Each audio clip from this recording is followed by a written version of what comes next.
अस्सलाम वालेकुम प्यारे स्टूडेंट, आज हम स्टार्ट करने जा रहे हैं इंट्रोडक्शन टू डिफरेंशियल इक्वेशन।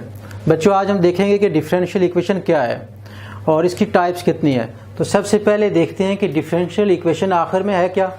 तो सबसे पहले हम इसमें इसकी डेफिनेशन को देखेंगे, फिर उसके बाद उसके बाकी टाइप्स को चेक करेंगे, देखिए क्या क्या टाइप्स हैं उसकी, और उसके बाद देखेंगे कि हमारे पास जो order of a differential equation क्या होता है और degree of a differential equation क्या होता है। तो बच्चों, सबसे पहले देखें differential equation. An equation containing one dependent variable and it derivative with respect to one or more than one independent variable is called differential equation। क्या मतलब कि ऐसी इक्वेशन जिसमें एक डिपेंडेंट वेरिएबल हो और एक या एक से ज़्यादा इंडिपेंडेंट वेरिएबल हो with respect to their derivative is called differential equation. अब ये जो डिफरेंशियल इक्वेशन आ गई, इसमें सबसे पहले हम देखेंगे कि इसकी टाइप्स कितनी है। तो there are two type of a differential equation. एक को कहते हैं ऑर्डिनरी डिफरेंशियल इक्वेशन और दूसरे को कहेंगे partial differential equation. Ordinary differential equation बच्चों, ये ऐसी इक्वेशन होती है, ए differential equation in which one dependent variable and only one independent variable occur is called ordinary differential equation. क्या मतलब कि ऐसी डिफरेंशियल इक्वेशन जिसमें सिर्फ एक ही डिपेंडेंट और एक ही इंडिपेंडेंट वेरिएबल हो, उसको हम कहेंगे ऑर्डिनरी डिफरेंशियल इक्वेशन। मिसाल के तौर पर ये देखें, X square D of Y plus Y square D of Y equal to 0 is called ordinary differential equation. और ये भी याद रखिएगा, जब भी ऑर्डिनरी डिफरेंशियल इक्वेशन आएगा तो कंप्लीट डेरिवेटिव आएगा। और जब बात करेंगे हम पार्शियल डिफरेंशियल इक्वेशन की, तो सबसे पहले देखेंगे कि इसको डिफाइन कैसे करेंगे। ए differential equation in which one dependent variable and more than one independent variable occur is called partial differential equation। क्या मतलब बच्चों कि ऐसी डिफरेंशियल इक्वेशन जिसमें एक ही डिपेंडेंट और एक से ज़्यादा इंडिपेंडेंट वेरिएबल हो, उसको कहेंगे हम पार्शियल डिफरेंशियल इक्वेशन। मिसाल के तौर पर ये लैप्लास इक्वेशन है, partial square u partial x का square plus partial square u partial y का square plus partial square u partial z का स्क्वायर इक्वल टू 0। तो इसमें देखें एक डिपेंडेंट है और 3 इंडिपेंडेंट है, एक डिपेंडेंट और 3 इंडिपेंडेंट है, तो हम इसको कहेंगे कि पार्शियल डिफरेंशियल इक्वेशन है।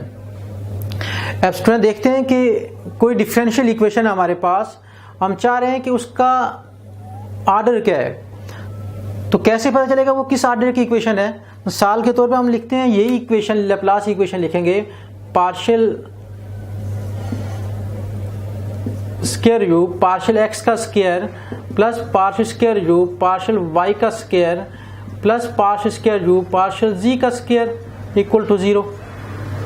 तो स्टूडेंट, यहाँ से हमने जब कहा जाए कि इसका पूछा जाए कि इसका ऑर्डर क्या है, तो हमने देखना है कि order of a differential equation is the highest derivative in that differential equation is called order of a differential equation. क्या मतलब कि order of a differential equation जो हाईएस्ट ऑर्डर डेरिवेटिव होता है उस डिफरेंशियल इक्वेशन में, उसे कहेंगे order of a differential equation. मिसाल के तौर पर यहाँ हाईएस्ट ऑर्डर कितना है, ये 2 हाईएस्ट ऑर्डर है, तो इसका ऑर्डर कितना हो गया, ऑर्डर हमारे पास 2 हो गया।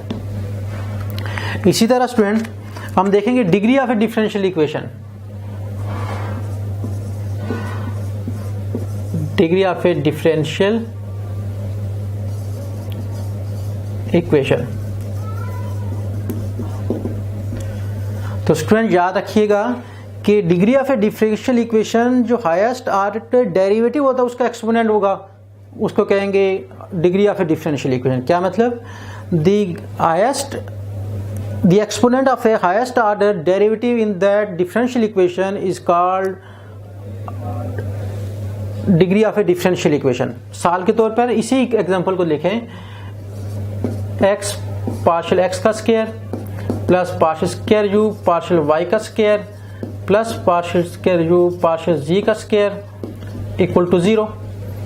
तो स्टूडेंट देखें यहाँ पर ऑर्डर तो 2 है, डिग्री कितनी होगी, तो देखिएगा यहाँ पर डिग्री हाईएस्ट ऑर्डर डेरिवेटिव की पावर कितनी है 1, यहाँ भी कितनी है 1, यहाँ भी कितनी है 1, तो इसकी डिग्री कितनी होगी स्टूडेंट हमारे पास, डिग्री किसके इक्वल आ गई 1 के equal.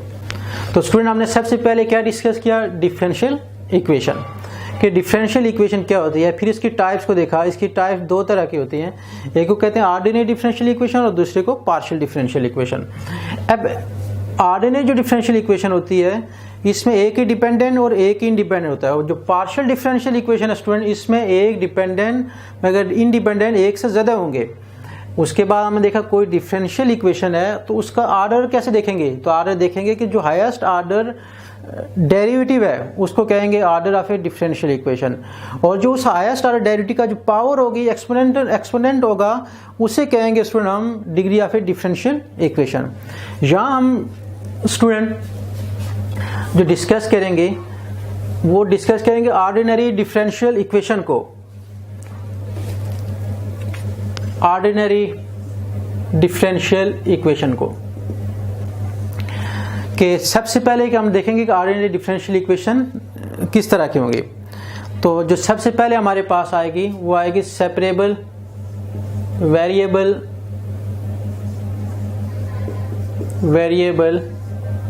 Separable ordinary differential equation.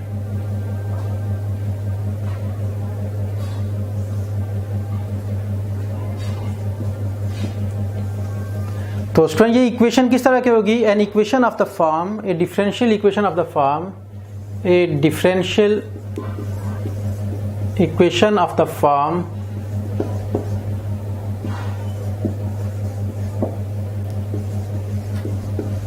f of x g of y d of x plus f of x g of y d of y equal to 0। तो स्टूडेंट जब इस तरह की इक्वेशन होगी इज कॉल्ड वेरिएबल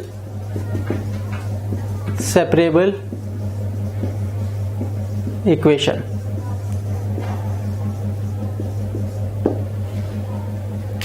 और it can be written as f of x over f of x d of x plus g of y over g of y d of y equal to 0। इसमें हम देखेंगे कि example की मदद से कैसे किसी सेपरेबल वेरिएबल सेपरेबल इक्वेशन को सॉल्व करेंगे। तो एक एग्जांपल से देखते हैं।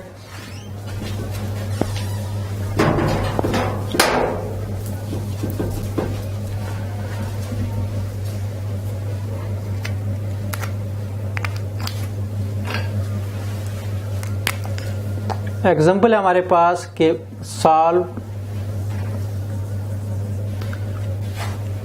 हमारे पास कोई इक्वेशन है dy over d of x, x का स्क्वायर इंटू y। तो देखने से ये नजर आ रहा है कि ये सेपरेबल इक्वेशन है, और सेपरेबल इक्वेशन को सॉल्व कैसे करेंगे स्टूडेंट, हम इसको ऐसे सॉल्व करेंगे dy over d of x, x square over y। Separable का मतलब ये है स्टूडेंट कि जिसमें x और y को सेपरेट कर सके, और यहाँ से देखें हम we can write it as y d of y x का स्क्वायर d ऑफ x। तो स्टूडेंट अब इसको इंटीग्रेट कर दें, इंटीग्रेटिंग बोथ साइड,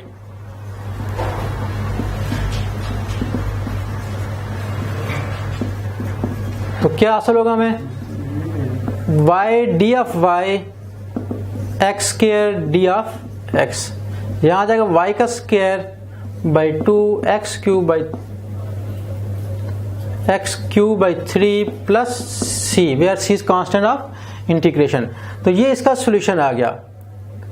तो हम कह सकते हैं कि ये इक्वेशन वेरिएबल सेपरेबल थी, और उसको हमने सॉल्व कैसे किया, पहले y और x को सेपरेट किया, फिर इंटीग्रेट किया, और इंटीग्रेट करने के बाद हमारे पास रिक्वायर्ड उसका सॉल्यूशन आ गया। तो इस तरह इंशाल्लाह नेक्स्ट हम बाकी हम इसकी नेक्स्ट वीडियो में देखेंगे। आज के लिए इतना ही काफ़ी है। दुआओं में याद रखिएगा। अल्लाह हाफ़िज़।